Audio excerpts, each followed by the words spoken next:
Hey, keto freaks, this is Carl. Do you or someone you know have trouble focusing? You know what I'm talking about. You sit down to read something, try to figure out your monthly budget, write that novel you've been putting off, or maybe you just can't seem to do one task at a time.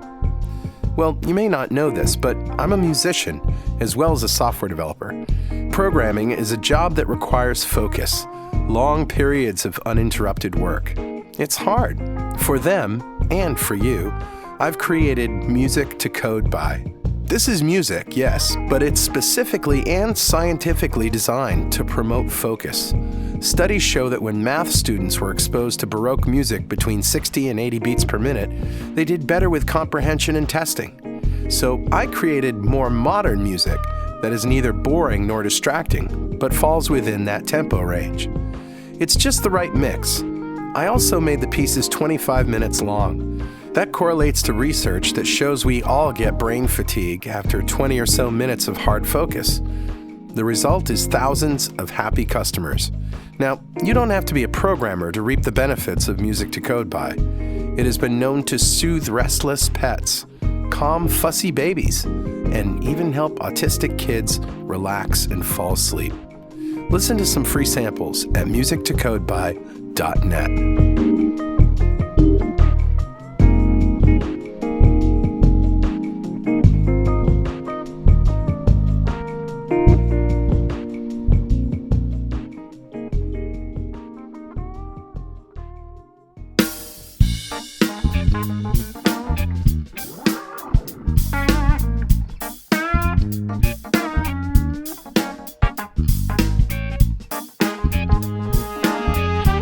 Welcome back to Two Keto Dudes. I'm Carl Franklin from Connecticut in the United States. In February of 2016, I put myself on a ketogenic diet to take control of my metabolism. In just 2.5 months, I managed to reverse all my markers of type 2 diabetes with diet alone. As of now, I'm about 70 pounds lighter with no signs of diabetes or heart disease. Hi, I'm Richard Morris in Canberra, Australia. I've been on a ketogenic diet for over 2 years. When I started, I was very sick with complications from type 2 diabetes. Within 6 months of starting a ketogenic diet, all of my biomarkers of disease had disappeared. I've also lost about 70 pounds and I've completely turned my health around. So this show is a document of my progress going through nutritional ketosis and Richard's experience thriving for years in nutritional ketosis. Yeah. And hopefully that might help a few people who are curious about this kind of dietary hacking. Yeah, we're not doctors. We don't want to give anyone any medical advice, but we are keen to share our own experiences. We're actually both software developers, so we're not afraid of a little technical detail, are we, Carl? Nah. So we've done some research into our own deranged metabolisms and the science behind them, and we hope to share some of that research. Where possible, we intend to put links in the show notes to cite research supporting any claims that we make. And you'll probably work out pretty quickly that we're both foodies. Sure are. Yeah, we love to cook and we love to eat. And we share a lot of the great food that we can eat on this diet. And every episode, both of us share a recipe for an essential keto meal that we eat regularly. This show is going to be not only no different, but all about cooking. Exactly. This is going to be episode 25, The Cooking Show. The Cooking Show. So, Richard, do we have any corrections or apologies from last week? Nope, we done good. Ain't nothing what we messed up. So I think we're fine. I think maybe this week we might do. I'm not sure that we're going to do a lot of science this week, so we'll see. Yeah. But all good suggestions, not just from us, but from our Facebook group about all about cooking. But first, let's do a reprise about what the ketogenic diet is. So the ketogenic diet is any diet in which you are producing ketones or you're in nutritional ketosis. Yeah, that's it. The version that we follow, we eat less than 20 grams of carbs a day, which come from incidentals like green leafy vegetables, nuts, that kind of thing. That's right. We stay away from packaged food and we stay away from bars and shakes and all sorts of things like that. Yeah. You want to get just enough protein to fuel your muscles. Yep. And if you want to know how much that is, go to the keto calculator, which we post on the show. Sure. And then the rest of your calories come from fat. And the fat is either on your plate or it's from that Krispy Kreme donut you ate a decade ago. That's it. That's my favorite Krispy Kreme. Yeah, trademark. So over time, you'll find that you naturally eat less because your hunger goes away. Yep. And after you go through carb withdrawal, which might take a few days in the first week or two, it's pretty much smooth sailing. And then you can do stuff like intermittent fasting and extended fasting and really bring your insulin down. Yeah, you can get fancy. Yeah. And if you want to know more about that, check out the Eating Patterns show that we did. Sure. All right. Well, how was your week, Richard? Yeah, I'm fine. I did my normal long bike ride today. I did 45K, and it was a sunny day to start off with, and then it started getting a bit cloudy, so I thought, I'll come in. And I've also done a lot of cooking. I've had a smoke-a-thon here. I have made... Nice. I bought a beef plate, which is the beef version of the pork belly on a cow, obviously. Is that like the brisket? It's kind of like a brisket. It's brisket at one end of it, and the plate is sort of like, it's the belly, really. But you're right. Yeah, it's the belly. You'd roll it up to make it into a brisket roast. But so we sliced that up, and we have been curing it for the past week and a half, and yesterday I smoked it in 3 pieces. I smoked one plain, one that was smoked with a pepper rub, and the other was smoked with a lemon myrtle, which is an Australian plant, and also roast wattle seed rub. That's another Australian plant. So it's really Australian bush tucker spices. So, yeah, delicious. We had some tonight for dinner. Oh, beef bacon is so good. So, yeah, I've had an awesome week. How was your week, Carl? Oh, it was awesome. I did I went back to my eating pattern of lunch only. And if I do anything in the evening, it's a couple of drinks. I found that drinking a couple of bourbons actually does better for me than drinking wine. Sure. Just because wine has some incidental carbs, and, if you can get rid of those, it's even better. But as we mentioned before, alcohol pauses ketosis, and it does slow down, the rate at which you burn fat. Yep. So, but I kind of like this. It's a very comfortable pattern for me, and I don't get hungry, and I lose weight, and it seems to work. But I had a slip up. After the 3rd day of this, right, I started the day with what I thought was a benign food, ham salad from the deli. Should be okay, right? Yeah, it should be okay. It was sort of ham chopped up in mayo. Sure. And I tasted something else in there, and it tasted kind of pickly, but I thought it was like vinegar. I didn't think it was all that sweet. But then, after I ate about a half a pound of this, I started feeling those telltale cravings, right? And I was like, what's going on here? So I went back to the store, and I spoke to the person behind the deli, and I said, can you tell me what's in this? And the deli person went back to the cook or the chef. She comes back, she says, it's just ham, mayo, and pickles. And I said, can I see that pickle jar for a second? And she goes, sure. She brings it back. Yeah, loaded with sugar. Yeah, number 2 ingredient was sugar. Yeah, it was. That's right. Yeah, pretty much, yeah. Yeah, so I stopped eating that, and then I ate a keto lunch, and it was pretty good, and that basically solved my hunger problem. But then I was out with Kelly, my wife, and we went to go visit my daughter, who's a hostess at a local restaurant, and there was a band playing, so we thought we'd check out the band. Nice. Yep. And she was hungry, and she wanted to get some wings. And the wings on the menu looked like regular wings, and they came in different flavors and all that stuff, and I didn't get anything. And then her wings came, and they smelled pretty good, and I was like, I think I'm going to have one. Yeah. So I had one, and I thought they were pretty good. I didn't pay too much attention to it, and had another and another, and then I felt like I was getting hungrier again, and I'm like, wait a minute. And they were ever so lightly breaded. Oh, no. Yeah, they weren't really, really heavily breaded. Otherwise, I would have known, but Sure. They were just ever so lightly breaded. Yeah. Yeah, and so I went home, and now I'm really hungry, so I basically pigged out on keto food. Oh, dear. Yeah. Because that's what I do when I'm hungry. I eat a lot of fatty stuff, bacon and whatever, and then I was fine. But yeah, that did set me back. Yeah, well, you've gone from one meal a day to 3 meals a day that day. So you had your ham salad to start off with, you had your keto lunch, and then you had your, you had dinner. That's right. So it's amazing how quickly those carbohydrates just get you on the roller coaster, Yep. And I think I'll probably always be broken in that way. I will probably always be affected in that way by carbohydrates because I've been doing this for 2 years and it still affects me in that way. Sure.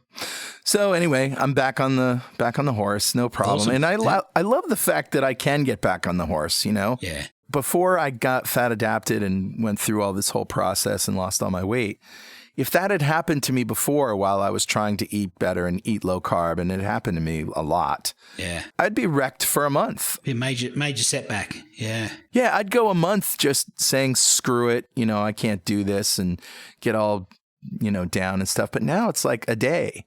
Yeah. And I'm back in the saddle. So No, I well love done. that. Yeah. But I'm my weight is way off, 72, 73 pounds, something like that. I've managed to drop quite a few pounds. I put a couple back on, but I'm sure those will come back down in a couple of days. So there you go. Yeah. All right. Let it be a lesson to you, kids. Read the labels. Don't trust anyone. Don't trust anyone. All right. It's time for Mail. We're justified and we don't need no alibi.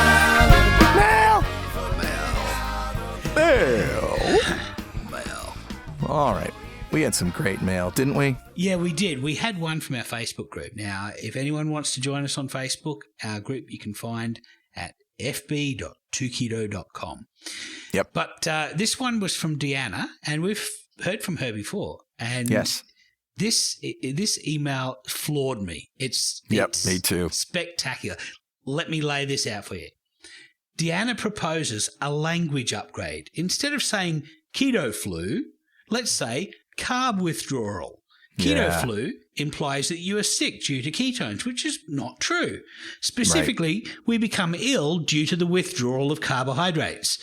Yes. My former carb addiction appeared suspiciously similar to drug addiction. It was a nasty roller coaster ride on a daily basis, and I was a pissy creature when I didn't get my carbs. A little hangry. Once I broke that dependence, I didn't crave them anymore. She's so right. And we all just went, of course. Why are we calling it keto flu? Well, everybody who wants to say horrible things about the keto diet, and we've got to admit there are people out there like vegans and dietitians who really think that what we're doing is wrong. We have the science to disagree with them, but they're not interested in that science. They're interested in their worldview. And you'll find that a lot of them will say, oh, ketosis is a horrible condition because you get the keto flu. It gives you the flu, and most people can't stick that out. Well, no, it's actually carbohydrate withdrawal is exactly what it is. And really, the science says that when you have this, it's because your body isn't quite used to or good at processing fat and ketones and getting energy from ketones, yet there isn't enough energy from glucose. And so it's in this sort of limbo where you're just not getting enough energy. Yeah.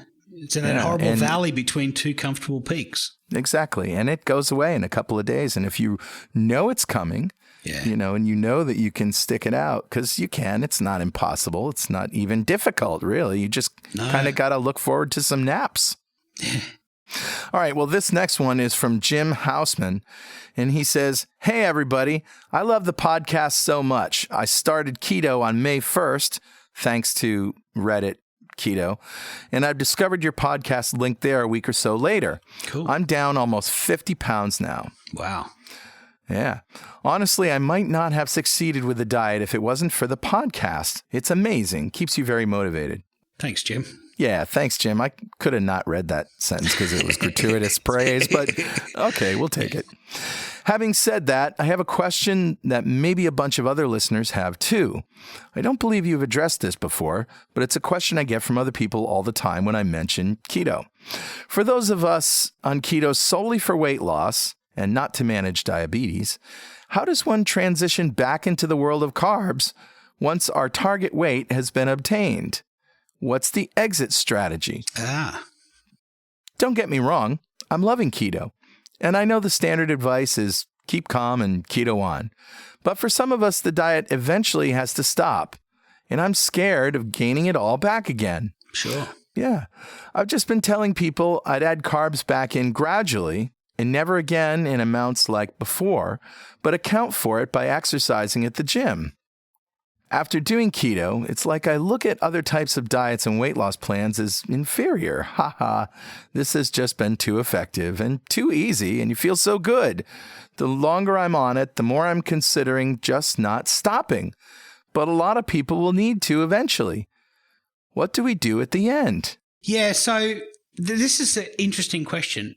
Sure is. Dr. Atkins' plan was to have people slowly add carbs back in until they find at the level that they gain weight at. And then they know what their long-term carb limit is, and then just stay on that limit. Doctors Finney and Volek suggest that you just up your plate fat. You increase your plate fat until you stabilize your body weight. Right. Now, Tim Noakes suggests increasing carbs if you aren't on the diabetic spectrum. If you are, and for those of us who are, carbs would just further derange us, then he suggests increasing fat. You know, what my experience this last week is a perfect example of that. I have insulin resistance and I'm type 2 diabetic, you know, and just the slightest bit of sugar can kick me out. Yeah. We're slowly getting better. The longer that we stay in a low sugar environment, we're slowly getting better. But it took us decades to get to where we are, and it may take us decades to work our way back to the insulin sensitivity we had when we were younger. And most people generally get worse the older they get, so we may never get back to where we were when we were young. Yeah, but Jim's question is specifically about, I'm doing it for weight loss. I don't have metabolic syndrome. So in that case, yes, he might be more successful at slowly adding carbs back in. Yeah. I tend to think that fat to satiety, which is our catch cry, will address this issue, because as you get close to goal, you should become more hungry and therefore you eat more fat. And so it's kind of like, it is really Finney and Volek's strategy and Tim Noakes' strategy combined in one, but it's relying on being able to use your hunger.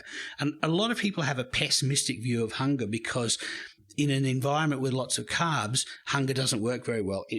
You had this problem today or the other day with once you had a few carbs, your hunger was unreliable.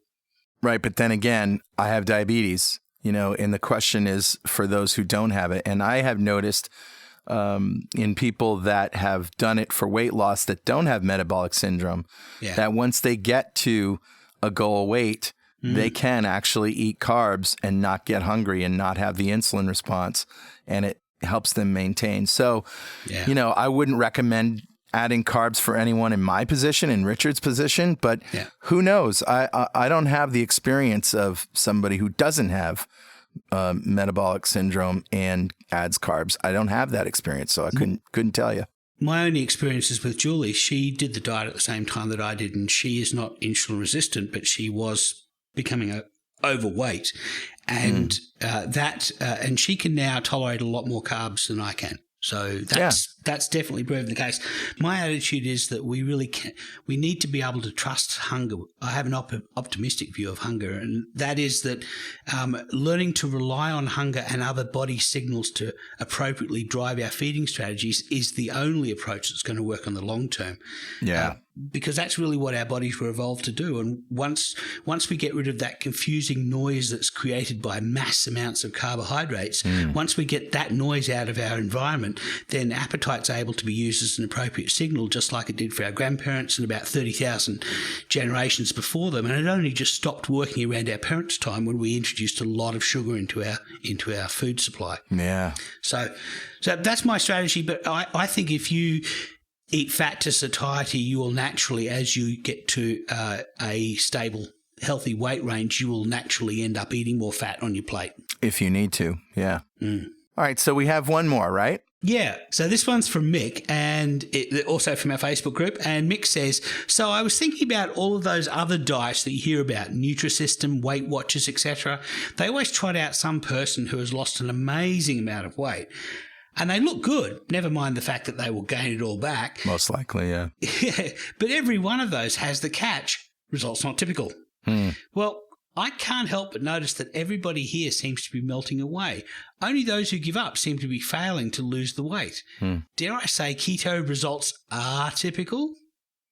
I don't know. No. What do I know? I've only been doing this since February, so I haven't seen any long-term, effects or one way or the other. I haven't seen anybody keep it off. I mean, I've seen you. You've been, you've been losing weight and off it for 2 years, I don't have very much data to go on here. Yeah. Well, what we do have is we have the people who joined us in the group, and we've seen some of their successes. And you're commenting to me the other day that it seems to be that people are sharing great success stories, and all of a sudden it's the same thing is happening to everybody that's been happening for us, which has been great. Yep.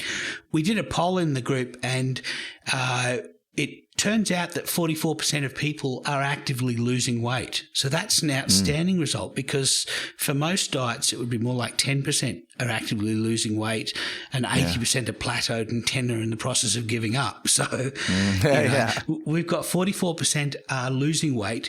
24% have plateaued for one reason or another. 17% have started and they're just in the adaptation stage. And another 10% are at their goal weight and they're sticking with keto. So, over half of us are either at goal weight or headed in that direction. So that's an outstanding result. And I would say that plateaued isn't failure either. That's so you could probably add the 44 and 24 together, get 66% who are actually losing weight. If you're plateaued, you've lost weight.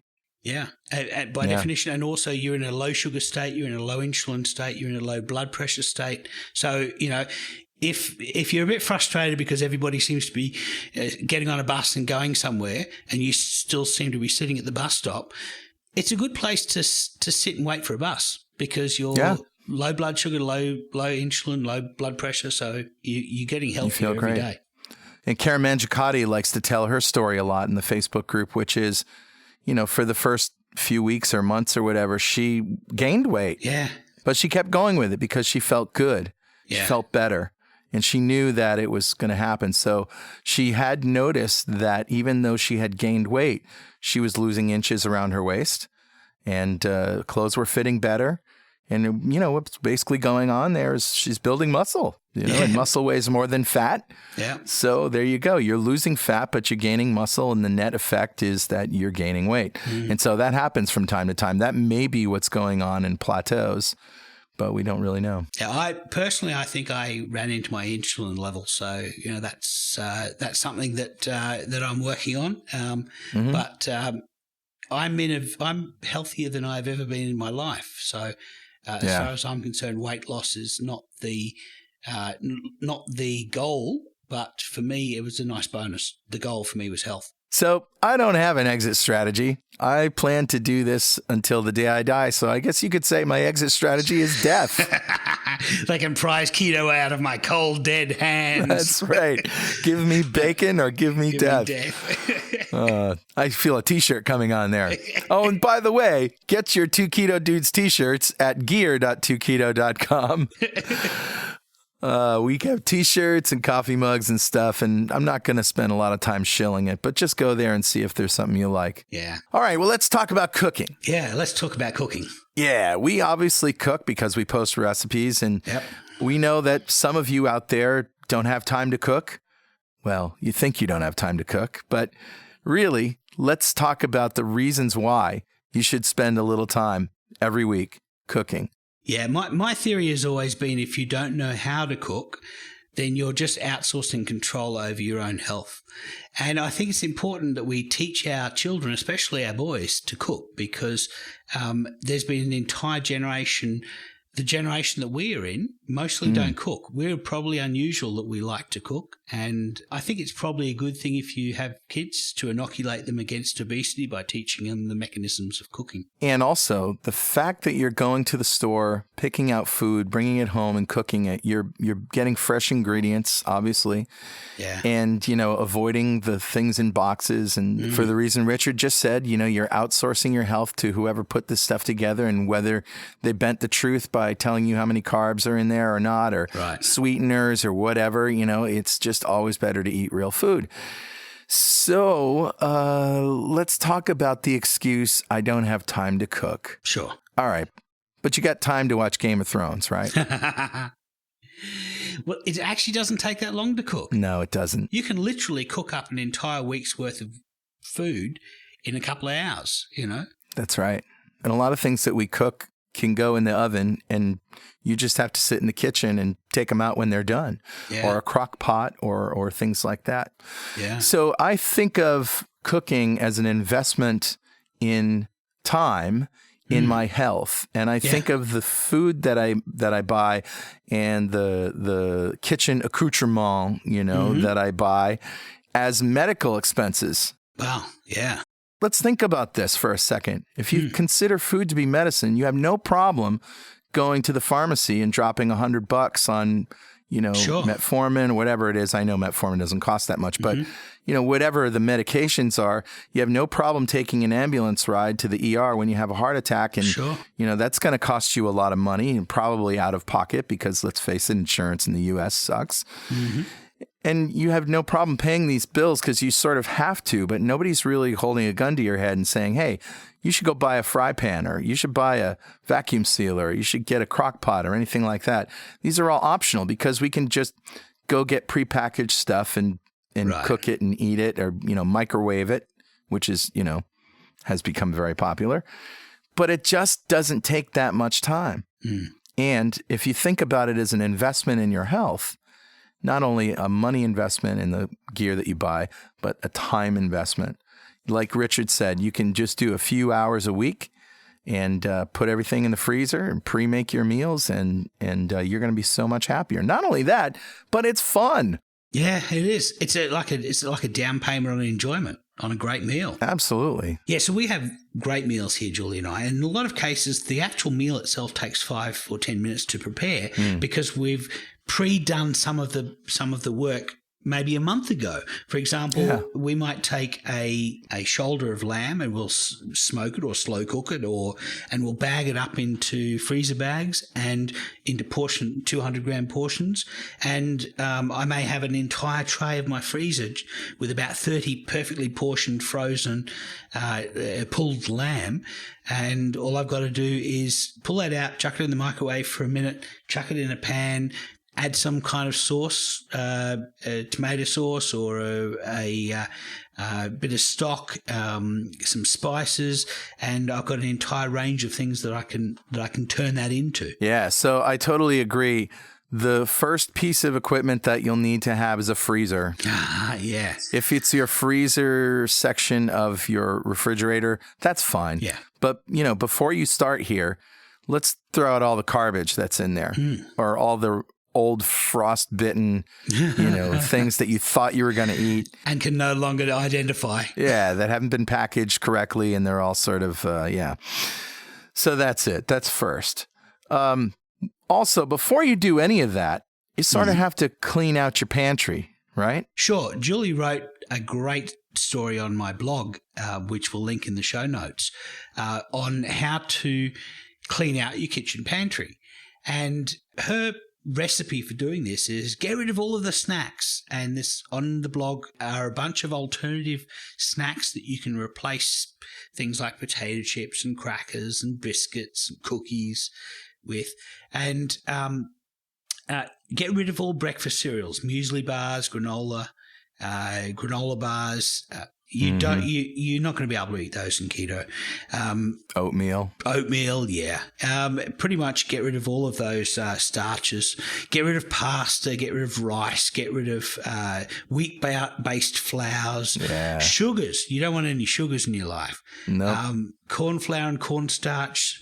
Anything that's low fat, pretty much. Anything that's low fat is evil. Just toss it all. Somebody's made a pact with the devil to make that thing taste okay by putting sugar in it. You do not want that. So pretty much the first thing that I suggest people do when they go keto is to go through their entire pantry and get rid of all of the food that doesn't fit a ketogenic lifestyle, which is basically anything with sugar and starch in it.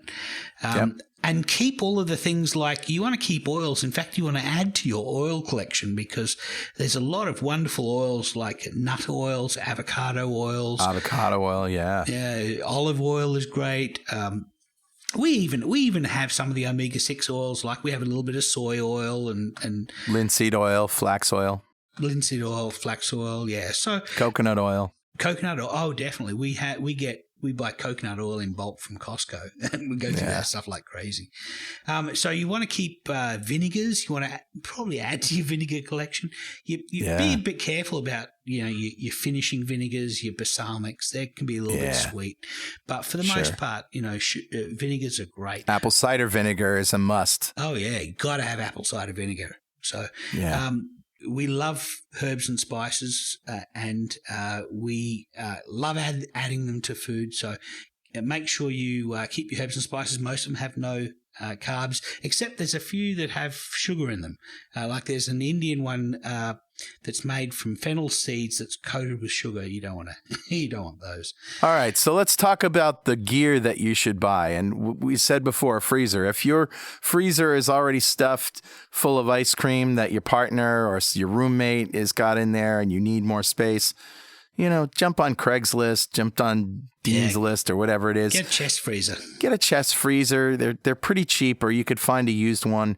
That's what we did. We found one for $100, and it lasted us for a while, and then it started leaking and frosting over. So it's time to get a new one. But a freezer is going to be a critical piece of medical equipment for you. Yeah, absolutely. And the great thing about chest freezers is because hot air rises, cold air falls, and because the chest freezer, when you open it, the cold air doesn't fall out like it would in a stand-up freezer.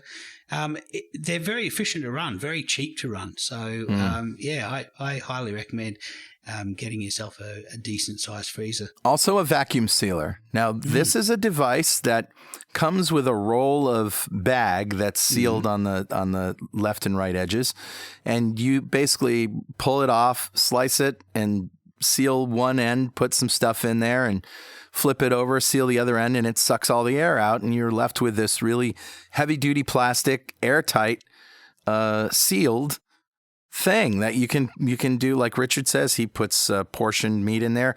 Yeah. I just cooked up a pernil, the Cuban slow-cooked pork roast, the pork butt. Nice. That was my recipe a couple of shows ago. And that's the kind of thing where, it's essentially spices that go on a pork shoulder with a little olive oil.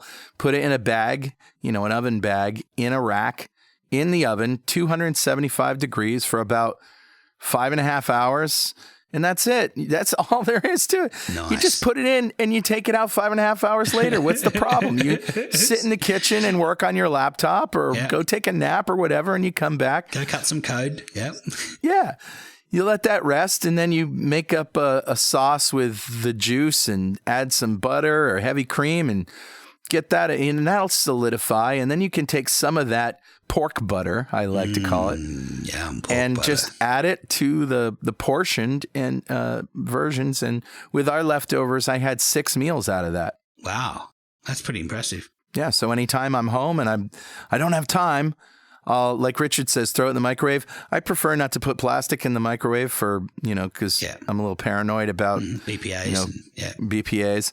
So what I do is I just take a pot of water that's near boiling and throw it in there. Yeah. And let it warm up. Good idea. I would probably regard a vacuum sealer as an optional rather than a necessary gadget, because we get, in Australia, we can get Ziploc bags that are meant to go in the freezer or in the microwave, and are generally regarded as safe for both options.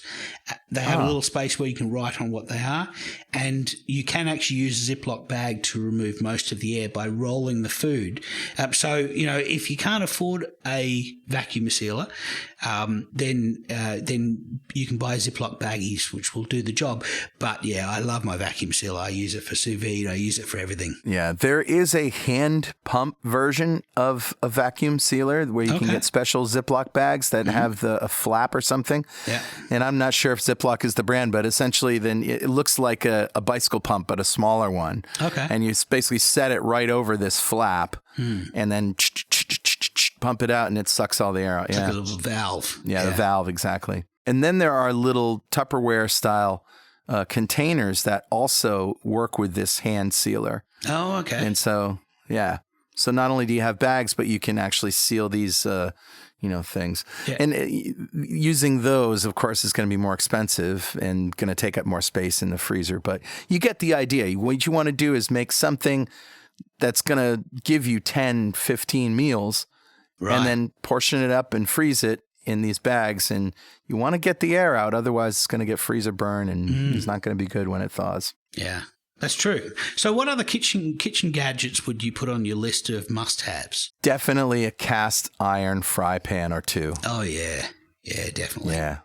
Now, I get the classic Loge cast iron fry pans. You have cast iron too, right? Yeah, I do. I've got a Osfont one, which is made from, it's an Australian one made with Australian steel, but it was actually designed by an engineer who went to school with my brother. So, Wow. So I'm a little bit partial to those, but they're just as good as Lodge ones, I'm sure. But they're intended to be handed down for generations. So they're intended to be in families for 200-300 years, and you'll find out there's some families who've passed on cast iron because it just doesn't break. It lasts forever. Nope. And doesn't break, doesn't warp. no, all you need to do is, it's not non-stick, but there's a technique for sealing them that. It's called seasoning a pan. Oh, right. Yeah. Yeah. And it's very simple. You want to use an oil with a high smoke point, like flaxseed oil, linseed oil, same thing. Grapeseed oil. You can use, grapeseed oil. Olive oil is okay. It smokes a little bit, lower, but that's all right.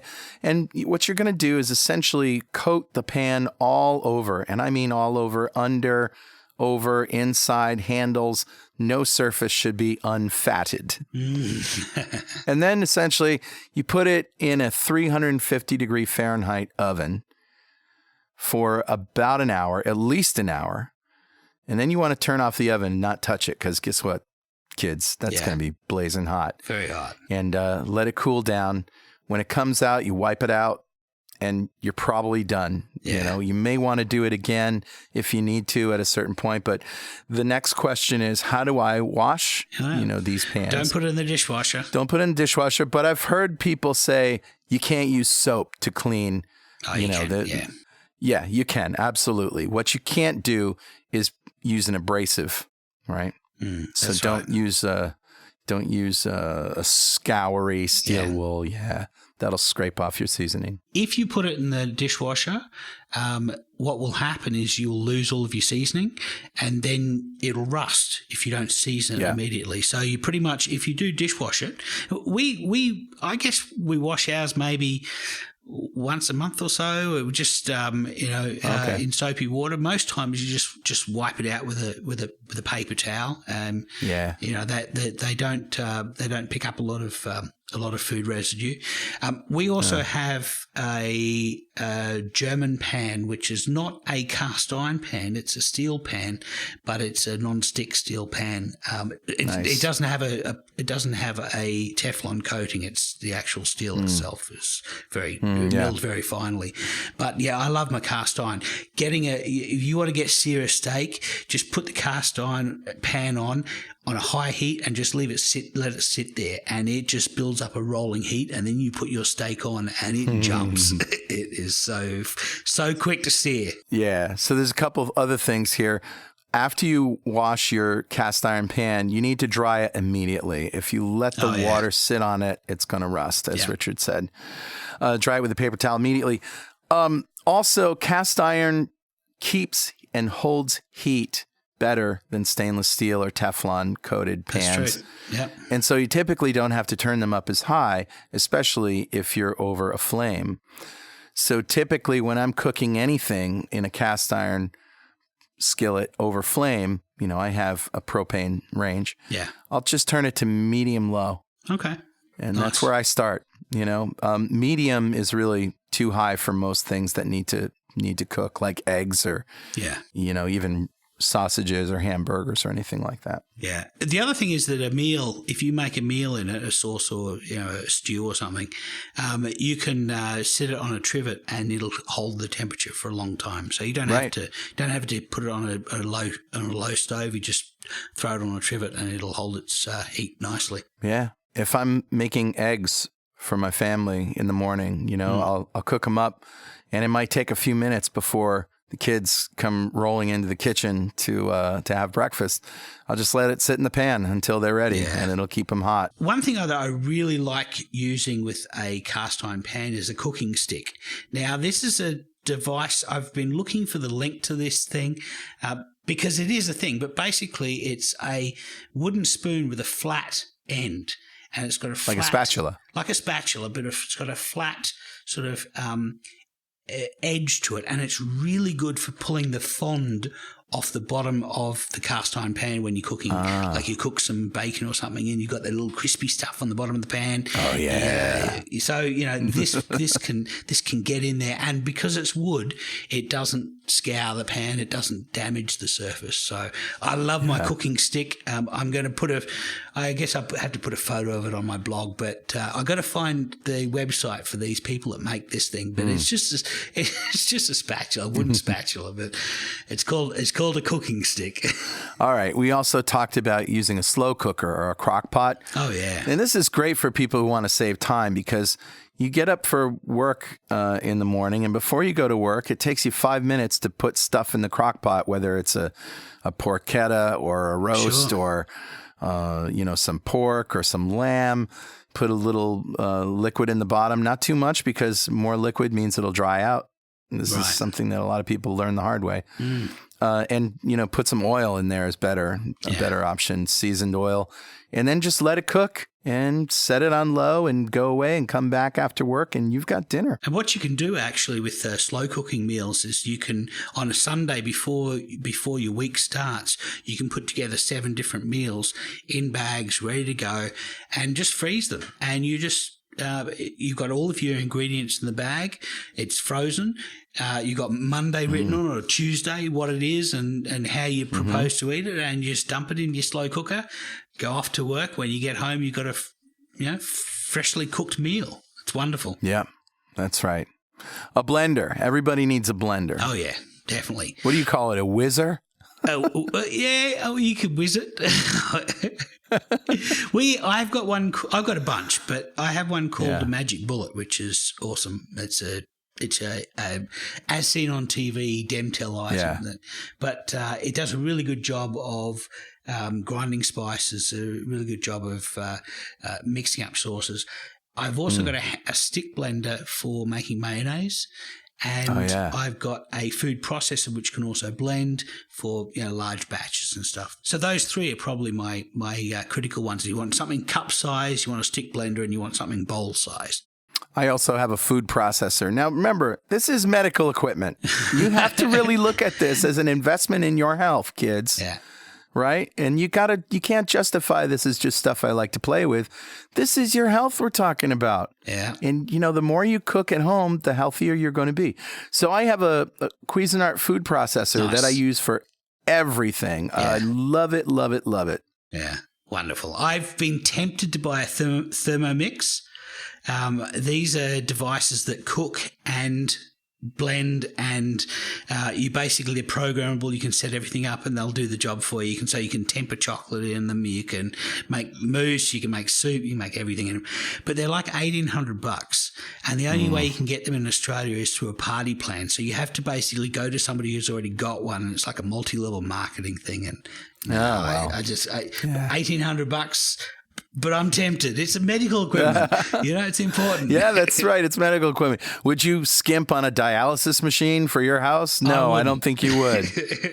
But guess what? If you don't, I'm not even going to say that. This is insurance that you're basically investing in your health. It is. A garlic press. Yeah. I went through 7 garlic presses before I landed on one that actually worked well. I also have a good one as well. The key is that I think, don't buy a plastic one. Nope. Buy a metal garlic press that's sturdy and has some weight to it. Yeah. Absolutely. I think that's what I landed with, and I use it all the time. There's all sorts of crazy contraptions for helping you peel garlic, for helping you. You don't need to peel it. No. No, you just pull the cloves off, leave the skin on, put them in the press, and bear down on it. Use some muscles. That's right. And and that's why you want a sturdy press. I've got this fancy one that as you open the garlic press, it's got a little blade that slices off. It basically comes out the backside of the garlic press to pull all of the garlic off that's just been pushed out. So it's a fancy piece of equipment. But that's nice. Yeah, it is. The other thing that I really like is a garlic roaster. So this is a little terracotta thing, and you basically put an entire bulb of garlic in, and you slice through and cover it with a bit of oil. Slice basically through the base of it, cover it with a bit of oil, and you put it in your oven, and it will roast your garlic for you. And basically, you will just be able to squeeze the garlic out like toothpaste. Yeah. And it just modifies the flavor. It's still obviously garlic, but it's so mellow. It's delicious flavor. Mellow, mild. Takes that bite away. Yeah, it does. And you can spread it on fathead crackers or whatever else that you want. Spread it on a piece of cheese. Oh, yeah. Spread it on a piece of bacon. So the other thing that I really love is a good chef knife. Yeah. I've always liked to have nice knives. I've not always been able to afford them. But when we came back to Australia, we saw some shun knives. Now, these are Japanese knives. They're a watered steel so that they're basically layer upon layer. It's almost samurai sword quality of a knife. And I have a Santoku knife, which has got scallops in the blade to enable it to go through something like a piece of cheese, where normally you get the blade it sticks to the material. This prevents that happening. And these are extremely sharp. I say probably a good idea to have a good chef knife. I really like my Santoku. It fits to my hand perfectly. And so, I love that knife. And you need a good wooden chopping board. You can use bamboo. Yep. You can use a polycarbonate as well. I mean, you can use a plastic one, but I prefer to use a wooden chopping board personally. Me too. So, I definitely suggest you must have one good knife, but I've got an entire set of knives that I love. My paring knife, my cleaver, my carving knife, and my filleting knives. These I use almost every day. And get yourself a good knife sharpener too. Oh yeah. And not just the honing stick that comes with a set of knives, because that doesn't quite sharpen it. It just sort of realigns the edge molecules and lines them up so that it does sharpen it. But it gets rid of burrs, so you may have a slight burr to the blade. But no, I send mine out to be sharpened. I get a professional to do the job, but you can get a diamond block and sharpen your own knives. I probably should do that. There is a local supermarket here called Big Y. Okay. And if you bring your knife set to the butcher, they will sharpen them for free. Oh, wow. Isn't that great? Yeah, that's pretty good. We've got in a place called Essential Ingredient, which has all sorts of far-out ingredients, and they have a professional knife sharpener who turns up every month, and basically he's out the back with his grinding stone, getting your knives perfectly ground. So love it. We send them out to him. So there's ways to do it. Next on my list, a pizza stone. Really? I think it's absolutely critical now that I've done a fathead pizza on it. Oh, yeah? I wouldn't do it any other way. It holds the heat and it dissipates it, so you don't end up with hot spots. It's really a great way to cook pizza. As opposed to putting a pizza crust on a cold cookie sheet. Right. This is already hot when you put it on there, so it doesn't have to cook as long. But that's my recipe. I'll get to that later. So, of course, you need an oven and a stovetop, and I think you need both of those. I've gone through times where my oven's broken and I've tried to survive, and it's, with Dutch ovens on a stovetop, it just doesn't work. So, I think pretty much you need to get yourself an oven. There are some fan-forced ovens that you can buy, just like a glass. It's like a glass terranium with a fan on top that forces heat through it, and they do a reasonable job. But no, a good oven is worth the money. You're also going to need some cookie sheets, service trays, cooking trays. Yeah. These basic things that we use, in parchment paper is definitely something that we like to, because a lot of the things that we bake are protein based, and so they will stick to metal, but they slip right off of parchment. Nice. So let's go through a couple of optional gadgets that would be nice to have. You don't have to have them. One of them is a sous vide machine. Yeah. You've got a dog food, right? So you've got a gadget that converts your slow cooker into a sous vide machine. Yep, and it's about $100, and I've talked about it a couple of times on the show. Yeah. It's great if you can put up with the clicking of the relay, turning the crock pot on and off. But it's a nice way to make a 72-hour piece of beef. Yeah, absolutely. I've got an Aldi water bath, which I've spoken about before. But I think the thing I really want to get at some point is a circulating wand device. So there's a couple of brands out there that will do them. So I've got my eye on a couple. I've kickstarted one, so I'll wait and see if they actually end up with a product at any point. Yeah. A pressure cooker. Yeah. Something that I have, and I love it. Absolutely. Making stocks or making tough meats palatable, stuff that you would normally slow cook. Yeah. You can do in the pressure cooker for an hour. Sure. And it's like it's been cooked for 4 or 5 hours. Yeah. When it comes out. Yeah, another thing I really like is a bacon press, which is a weight that you put on top of bacon to stop it curling up, and it forces the entire surface area of the bacon to come into contact with the pan rather than just parts of it come into contact. It forces the entire thing, so the entire surface of the bacon cooks.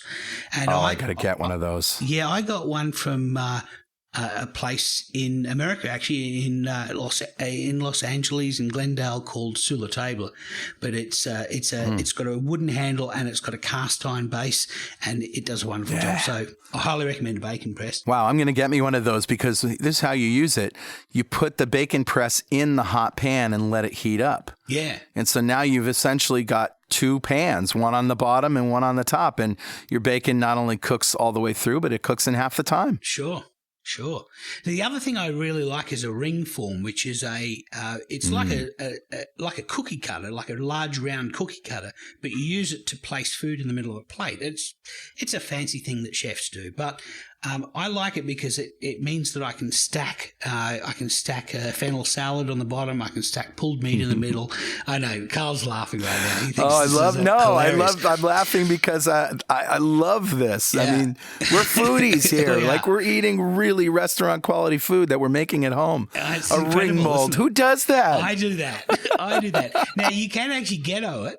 You can buy these things from Essential Ingredient in Australia, and then I'm sure there are places like Sula Table in America. But you can use a tuna can ring, right? Absolutely. You ghetto it by cut out both ends of a can and use that. That's right. But it's a good way of portioning to make sure that everybody gets the right size portion, and it makes your food look a bit fancy. I also have a cast iron Dutch oven. Oh, yeah. This is really good for cooking stews. And I have both a beef and a lamb stew that I make, and slow cooked in the Dutch oven. I haven't made it for a while. I'm going to have to post the recipe. Yeah. But it's a modified recipe from Cook's Illustrated. I don't know if you know about Cook's Illustrated. No.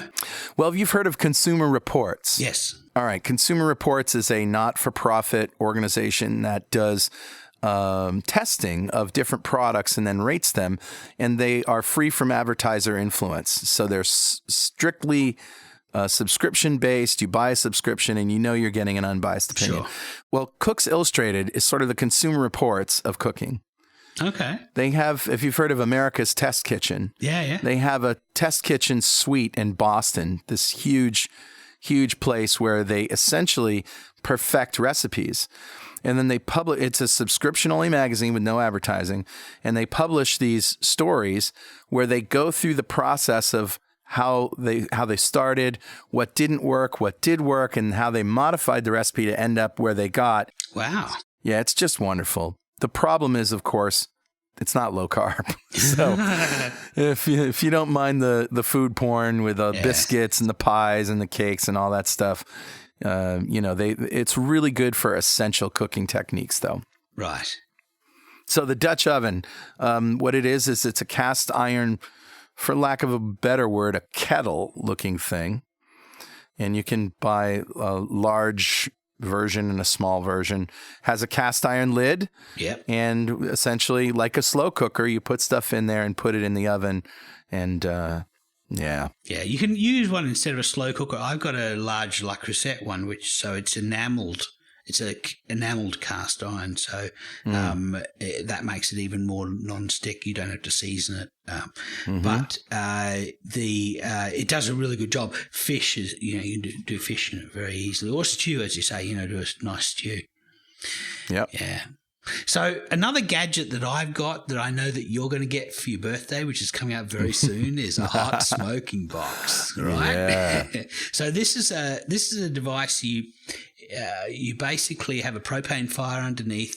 Above the fire, you have a box full of chips, like hickory chips or some kind of hardwood chips. Mm-hmm. And then above that, you have a container full of water. And then above that, you have your meat on racks. And it's really good for making bacon and turning pork belly into bacon. Or ribs or any kind of smoked meats. And so what we do, one of the things that we do is we get a muffin tray and we buy a whole bunch of bulk tomatoes that are going off from Costco or whatever. Yeah. And we cut them in halves, and we get two muffin trays into this thing, and we cut the tomatoes in half and put them into these muffin trays and smoke them and then puree them, and we end up with barbecue tomato because obviously it's been smoked. So it's a really efficient way of doing a low carb tomato sauce. That is brilliant. So that's a little mini recipe that I got for you there. But now there are also electric smokers which don't use propane, right. and they do a pretty good job too. They do. It's just all you need is heat to get the smoke to happen out of the wood. I know that I got mine from Aldi, and around about Father's Day in Australia and in America, they have these cookers, these smokers, and Father's Day in Australia is different than Father's Day in America. It's a different date. So you just got to work out where you are. But so they have it was like maybe $130, $140. It didn't cost a lot of money. And it does a really good job. So I highly recommend it. Great. And the one in America last year was an electric one. The one in Australia was a propane one. So, both do a good job. Now, there's also such a thing as a cold smoker, right? Or a smoking gun is another technique. I've got one of those. I've only recently got it, and I smoke things like I smoke macadamias, which is awesome. I've smoked butter. Smoked butter is fine. So it sort of looks like it's got a pipe on it, where you stick wood shavings or something, and then you light it. It almost kind of looks like drug paraphernalia. It looks like a cone, basically. Yeah, and then it blows the smoke into some contained space, and you can use a bag, or I don't know what else you use. I put cling wrap over a bowl. I put the food in the bowl. I put cling wrap over the bowl, and I stick the pipe from the device in. It's got a little fan. It's battery powered. It's got a little fan in it, and it draws air. It basically has a little impeller. It draws air through the smoking device and sends it out the pipe to the food. I've done things like shirataki noodles. So you get shirataki noodles, and you wet them so that they've got something for the smoke particles to attach to, and maybe you might put some melted butter in or something like that, because smoke attaches to the oil particles. Yeah. And then you basically cover it with a bit of cling film, stick the pipe in, hit it with some smoke. So basically that fills the bowl full of smoke, and then you turn the smoker off because you're going to hit it 3 or 4 times, and you shake it up and down, and you shake these shirataki noodles covered with melted butter in smoke, and eventually the smoke will subside because all the particles come out of suspension in the air. And so you hit it again, and then you hit it a 3rd time, and then you just use those smoked shirataki noodles. They are awesome. They taste really good. How long does it take? How long do you let the smoke permeate for? Well, it probably will dissipate within maybe 2 minutes, so it's not very long. Really? So yeah, I know when I did butter, I actually had a recipe for the smoked butter. It was actually a beurre blanc sauce using the butter, and so and the recipe said basically put it in the fridge in between uses, and so you basically charge it full of smoke, put it in the fridge. The smoke gets into the butter, you pull it out, you give it some more smoke, you chuck it back in the fridge again. So 3 times, and then you're 3 times the charm. And you end up with my God, this is great. Smoke-flavored butter. It's awesome. Fantastic. All right. So there's one more thing that I want to talk about, which is Muffin Top Pans. Okay. Now, a Muffin Top Pan is like a muffin pan, but the receptacles are larger and more shallow. So the holes are like the top end of a mushroom. Yeah, exactly. Yeah, of a big mushroom. So I'm thinking maybe 5-6 inches across, something like that. Portobello size, maybe. Yeah, portobello size. Mm-hmm. And what this is really good for is oopsie bread. Oh, of course, yeah. Yeah. To make your own buns, yeah. Yeah, you make your own buns. And so what I do is with the regular oopsie bread recipe, which calls for egg whites, and then you take the yolks and some cream cheese and whiz that all together. I'm going to say whiz now from that instead of beat or whip. Yep. Whiz just sounds better. Whiz it up, yeah. Whiz it all up. And I throw in a little onion powder too. Yeah. And that helps to flavor it a bit. You don't really need salt because the cheese is salty. And then you sort of fold that in to the egg whites and plop them down in this muffin top tin, 300 degrees for maybe 10 to 20 minutes, depending on how hot your oven is. Nice. And you take these things out and they actually make, because of the muffin tops have this bevel on the outer edge, they make these nice beveled bread pieces, for lack of a better word, that actually have a shape. And so when I use these in sandwiches and things, I flip them over so the bottom is the top of the bread. Oh, okay. Do you know what I mean? Yeah. And that's an essential piece of kitchen gear that I use all the time. I've got to get me one of them. Yeah. Okay, so maybe we should talk about a couple of essential techniques that you're going to need. Yeah. Things like making stock. We've done a recipe before about how to make stock, but this is essential for turning bones into broth. Yep. And turning all of the skin and connective tissue into gelatin. And a lot of your sauces will be based around throwing some stock in. Basically, if you sear a steak or somehow produce some fond at the bottom of the pan, you'll throw some stock over the top of that, whisk it up, and you'll end up with a jus, basically. Yep. Yeah, stock is the base for every kind of sauce. And believe me, you're going to love the sauces. I mean, they just make meats so much more palatable, especially leaner cuts. Yeah, and they're mostly all keto as well. Yeah. Bechamel is probably the only one that's not keto. Yeah. And you can make a bechamel without the flour, too. You just omit it. I mean, heavy cream is a great thickener. Really? Let it bubble and boil and then turn it down, and it basically thickens things up. Richard has talked about his brown stock recipe, so we won't go into that, but it is a little bit more involved. If you're interested in cooking, but you don't have a lot of time, I'm going to give you a surefire tip for making stock. All right. Sure. And you don't need to use a pressure cooker, but if you have one, it's going to take a lot less time. You go to the store and you buy a rotisserie chicken, and it's going to cost you like $5. Yeah. And it's already hot. Mm-hmm. Take that sucker home, and you basically take out the bones and the skin and set that aside.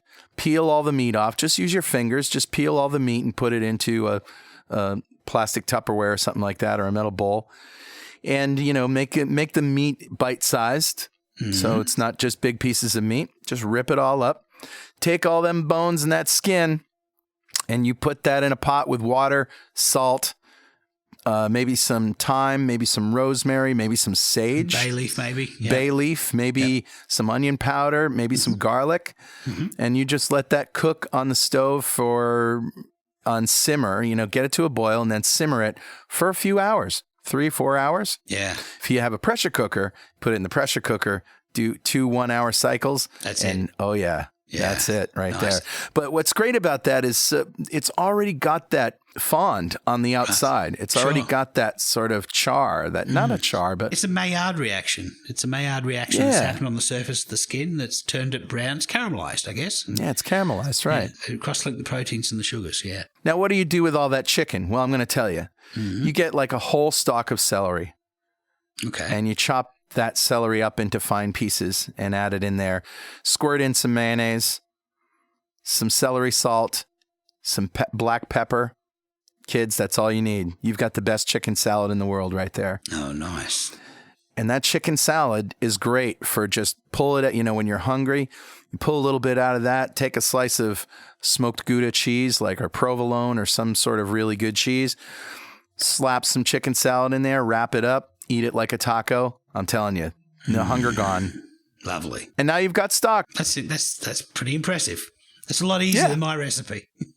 Yeah, I mean, it's not as good as your recipe, trust me. But, on a budget, and especially if you're time constrained, that's a perfect way to get stock. Yeah. And of course, then what Richard does is, and I do this too, is we let it cool, we put it in ice cube trays, and then after it's frozen, take the cubes of stock, put them in a big Ziploc bag, stick them back in the freezer. And now anytime you want stock, you just grab one of those and throw them in the pan, melt it. Yeah. You got stock. I saw somebody today on the forum talking about further reducing their stock so that it makes into a gel, and then they put them into ice cube trays, and then the more gel-like they are, the more concentrated they are. Yeah, and the more you reduce it, the more flavor you're going to get. I mean, look at guys like Bobby Flay. What do they do? Yeah, they take stock, they take herbs, spices, whatever, and then he reduces and reduces and reduces, and what he's left with is a very thick, very rich, very, very flavorful sauce. Yeah, nice. Nice. So the other thing I use ice cube trays for is one of the techniques with cooking is something called a mirepoix in French, or soffritto in Italy, or a trinity in America they call. So basically what you're doing is you're combining onion, celery, and either carrots or bell peppers, in Australia capsicums. So you combining these three, chopping them, dicing them very finely, and you're cooking them in a bit of oil or fat. I like to cook mine in butter, or bacon fat. Butter or bacon fat. So I get an entire head of celery, like a dozen stalks of celery, and I'll get a bunch of carrots, and I'll get a bunch of onions. I'll dice them all up, and I'll make up a big old pot of this soffritto, cooking it in a bit of bacon fat, and then salting it well. So I'm basically making really hyper concentrated flavor. And then what I do is I put it into ice cube trays. I freeze it in ice cube trays, do the same trick of putting it into baggies. And then, for example, when I make a chicken stock, I'll just chuck one of these ice cubes in. Yeah. It's done. It's ready to go. The flavor's all there, ready to go. Add to my stock, add to my sauces. So, yeah, I highly recommend you using ice cube trays for things like mirepoix. And tomato sauce is another thing that you make and freeze in ice cube trays. Yeah. Well, wow, that we could go on and on here, folks. We're going to have to do another. We're going to have to do another show on cooking. But before we go into recipes, and I know this is a long show, we asked the people in our Facebook group to give us their favorite keto cooking blogs and or YouTube channels. Okay. And so we listed a few of these here, and I'll just read them. Carrie suggested Ditch the Carbs at ditchthecarbs.com. Some really good recipes there. Sarah suggested healthfulpursuit.com. Of course, there's reddit.com/r/keto recipes, which is, lots and lots of good stuff up there. Kate says Cooking Keto with Christy is another good one. Michael says ruled.me. That's a great low-carb site. Yeah. Simon, who's a member here, has a blog called Keto Island, ketoisland.com. Yeah. Of course, there's always Alton Brown. Dustin said he likes Alton Brown and Chef Steps. Neither are keto, but he likes those. I like Chef Steps. I get a lot. I also have a blog called easylowcarb.com, which has got some recipes on it. Yeah, and my recipes are at carlfranklin.net.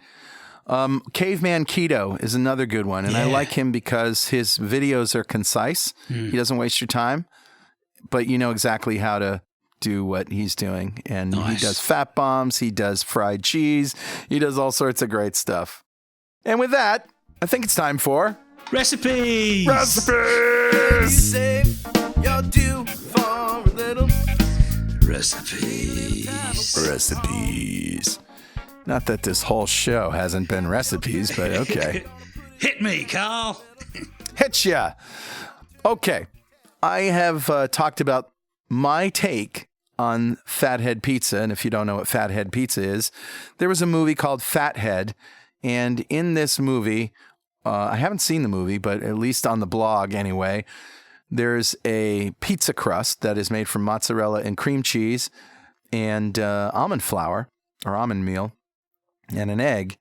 And this has become a standard staple of not only our group, but Ketonians everywhere, right, Richard? Absolutely. It's amazing. Newbies, the first time they try the Fathead Pizza, just about everybody says, why didn't I do this before? It's awesome. And I said the same thing. I think it was Brenda who said, oh, yeah, that's definitely a staple. And it is. But I sort of I won't say I perfected it, but I perfected it for me.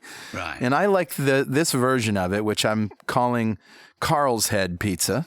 Well, you did a test with a kitchen, didn't you? You actually went to a pizza kitchen and used their equipment and showed them how to make fathead pizza. And these guys may be involved in the Keto Fest that's coming up, right? Yeah, the Keto Fest, which is we're going to turn New London, Connecticut into a keto town for a weekend. Nice. Yeah, go to ketofest.com to check that out. It's going to be amazing, folks. And next year. Yeah. All right, so here's my take on fathead pizza. The biggest change is I omitted the egg. So the egg's the binder, right? Well, you think the egg is a binding, and the egg is binding for flour-based things, but we're talking about mozzarella cheese here, and that cheese is the real binder. Yeah. It binds itself. Yeah. And so I asked myself, once I was making this dough and I was working with it before I put the egg in, I'm like, you know what? This feels like pizza dough to me. Why would I add an egg? It's just going to make it more watery, more moist, I suppose. And I want a crispier crust. Right. So first of all, there's nothing at all wrong with the original recipe. I just think I found a way to improve it for me. All right. Well, anyway, it turns out that when you omit the egg, you run the risk of over crisping the crust, and especially when you cook it like I'm going to show you how to cook it. So you have to watch carefully not to overcook it. I would start the first one erring on the side of caution, undercook it a little bit. All right. So the next mod is I use almond flour instead of almond meal. And I never really differentiated between the two. But almond meal is more coarse. Right. And it includes the brown almond skin. So it has these little flecks of brown in it. I'm not going to make a judgment of whether which one is healthier or whatever. But it turns out you can get almond flour from Bob's Red Mill or any other brand that sells it. And the almond flour is just a sort of an off-white color, and it's a lot finer. It's probably milled blanched almonds then. Yeah, probably. Probably.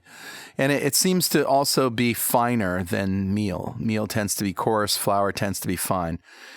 All right, so I use that, and then rather than baking the crust on a cold cookie sheet, as I was saying before, I use a pizza stone that's already hot.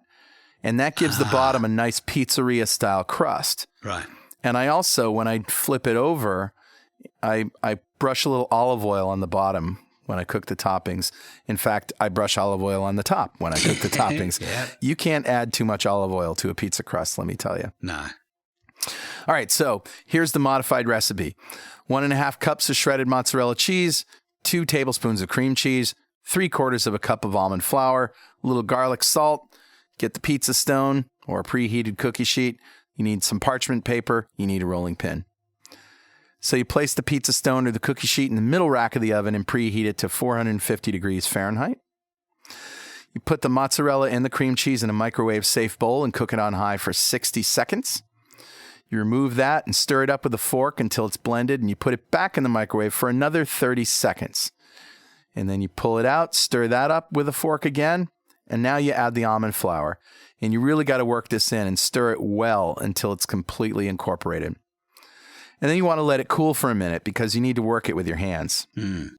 So when it's cooler to the touch, maybe after 3 or 4 minutes, you pick it up, knead it for 60 seconds or so just to make sure all that almond flour is truly incorporated. Just bend it inside out a couple of times and then shape it into a round ball with your hands. Right. Now you put it on a piece of parchment paper and flatten it down to about 1 inch thick just so it makes a nice circle. Put another piece of parchment on top and you roll it out with a pin in all directions until it's about 12 inches in diameter. And you're going to experiment with sizes and thicknesses. If it's too thin, it might turn into a cracker crust. And if it's too thick, it might just be kind of, mushy. But I think because you're omitting the egg, you can get a thicker crust and still make it crispy.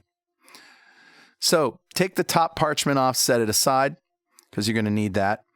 You sprinkle the top with garlic salt and you place it, including the bottom parchment, directly onto the pizza stone that's hot in the oven. Now you're going to have to watch it. Bake it under a watchful eye for 5 to 8 minutes or until the edges get brown. And let me tell you something, that's all you need is about 5 to 8 minutes because your temperature is hot and you're on a hot pizza stone. So now you open the oven, pull out the rack, and remove it by holding on to the edges of the parchment paper on either side and just pull it off and put it on the table. Slide it off, yeah, slide it off or just pick it up and put it right on your countertop. And then you're going to pierce the bubbles that form in it with a fork or a knife. You're going to flip it over, but before you do that, brush the top with olive oil because that top is now going to become your bottom. Right. You flip that over and brush the top again. The new top, which is the bottom that you just cooked, right? Mm-hmm. Yeah. Should be golden brown. Coat that with olive oil too. Add your pre-cooked toppings, cheese, herbs, whatever. I like to use the back of a spoon and just to spread the olive oil, and you just spin the pizza and you basically get a nice, good coverage of olive oil. Right. If you want sauce, there's low-carb sauces. Mm-hmm. Typically, a tomato sauce is going to be about 4 carbs per quarter cup. So just be careful with that. But add your cheese, herbs, whatever, meats, pre-cooked toppings. If you're going to have meat, make sure they're already cooked. Mushrooms, make sure they're already cooked. Onions, etc., unless you want them raw. It's the same as a fathead. You're not going to be cooking the meat on the pizza. No. You're going to be cooking the cheese. Yeah, you want to melt the cheese and warm up the toppings. So you put that back in the oven for another 5 to 8 minutes or until the toppings have cooked and the cheese is melted. And then you just remove and enjoy. Cut with a pizza slicer. That sounds awesome. Yeah. And so the taste is qualitatively different from the fathead. With that it won't be as eggy. Right. And it'll be a finer flour. So it'll feel like wheat flour. Yeah. It really is the closest thing to pizza I've ever had on the keto diet. Awesome. There it is. That's my recipe. What you got? So I've got salmon. And it's a recipe called salmon with salmon bacon.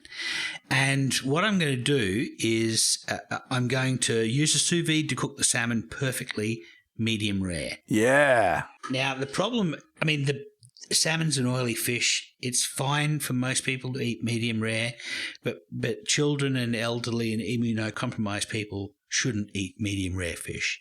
Right. Our pregnant women also shouldn't eat medium rare fish. We're going to be sous videing it. Mm-hmm. So we're going to be putting it in a vacuum bag and we're going to be putting it at a temperature and cooking it perfectly. But what I'm going to do first is I'm going to remove the skin. So you get a fillet of salmon and there's a small triangle down one side of that fillet. And if you grab that with a pair of pliers, you can pull the entire skin off the surface of that salmon. Now, is it easier to pull off the skin before you cook it or after? Before you cook it. Definitely want to remove it before you cook it, because what we're going to be doing is we're going to be getting 2 cookie trays, and we're going to be getting some parchment. So we're going to have a cookie tray, some parchment on that. We're going to lay our strips of skin on that parchment. We're going to put another piece of parchment on top, and we're going to put another cookie tray on top, and we're going to put it in the oven, and we're going to bake it. And what that does is that makes salmon bacon. Salmon bacon. So that's one step of the process. Now, I've got an entire blog on the details. We don't have a lot of time to go into the weeds here, but so what you've got now is you've got your salmon bacon that's in the oven. Now, what you also want to do is we obviously want to cook the salmon, but if you just cook salmon in a bag now in a sous vide, what will happen is all of the albumin that's in the muscle of the salmon will come out, and it'll be like a milky material that you see, and it's unsightly. So what I like to do is I like to brine the fish first. So what you can do is you can put it in a 10% brine, so per weight 10% salt, 90% water mixture. You put your salmon fillets in that for maybe 30 minutes in the fridge, and what that will do is that will set the albumin in the meat, so you don't end up with that nasty discharge of white material when you cook it. And then you're going to set your temp. If you want to have a medium cooked fish, you probably want 57 degrees or 135 Fahrenheit. But if you, like me, you want a medium rare fish, that is really the best way to eat salmon. I tell you, it is choice. And so you want 52 Celsius or 125 Fahrenheit. Nice. Now, the thing with meats, most mammal meats you can leave in the bag, leave in the sous vide for 3 or 4 days. Fish you don't want it because there's a enzyme that breaks down the proteins in the fish, and that becomes sort of mealy and not a very nice texture when it's cooked for over an hour. So I generally cook mine for about 30 minutes. So it's been 30 minutes brining, and I'm aware that I've got my salmon bacon in the oven. That only needs to be in there until it just starts to go brown. And then you just put it aside and let it go dry. And that salmon bacon is, you're going to use that to dress the salmon at the end. So you chuck your salmon in a bag. Now you've brined it. You now coat it with a bit of olive oil, put it in the bag, seal the bag up, put it in the sous vide at 52 degrees for about 30 minutes, maybe 25 minutes, but you'll be able to feel that the fish is ready. And then what I do is I put it straight on a warm plate, and I also mix up I blend a soft avocado and some wasabi and a little bit of mayonnaise to make a sauce to go on top of the salmon. And wasabi just has a really awesome, it's almost like it's a horseradish. It's a horseradish. It's a Japanese horseradish, but what it does is it enhances the umami of the salmon. So it enhances that umami flavor. Umami is a Japanese word that means savory. Yeah, it's the flavor of protein. The glutamates. Yes, that's it. So these umami flavors, basically the salmon, and basically what I do is I smear some of this avocado wasabi mayonnaise dressing over the top of the piece of salmon, and then put the bacon on top of that, and maybe put a bit of salad on the side. That's my meal. So salad. That's what food eats. I'm kidding, of course. I eat salad every day. Yeah, I eat salad all the time. Just to add to your recipe, Richard, and I apologize for going long here, but I think everyone's still with us. I serve my salmon fillets with a sauce that's more like a Greek tzatziki sauce, which is sour cream, all right, as a base. And then you can either add fresh chopped garlic, or if you want something tamer, Richard's roasted garlic that you just sort of squeeze out and whiz up, and also chopped fresh dill. Dill goes really well with salmon. Yeah. And so you chop up fresh dill weed and you sprinkle that in there and mix it all up with some salt and pepper and garlic, and that right there is just a wonderful rich sauce. If you really want it more rich, you can add a little mayonnaise to it. That sounds delicious. No, that sounds really good. Well, again, we apologize for going long, but it was pretty awesome, wasn't it? Yeah, we've just enjoyed talking about cooking. So if you have anything that you want to tell us, something we said wrong or something that you don't agree with, some more research that you found to support or refute what we've said, please send it by email to dudes@2ketodudes.com or post it on our website. And again, join our Facebook group at fb.2keto.com. Follow us on Twitter at 2ketodudes, and also on Instagram. at 2ketodudes. Party on, Garth. Party on, Wayne. Keep calm and keto on, and we'll see you next week on 2 Keto Dudes.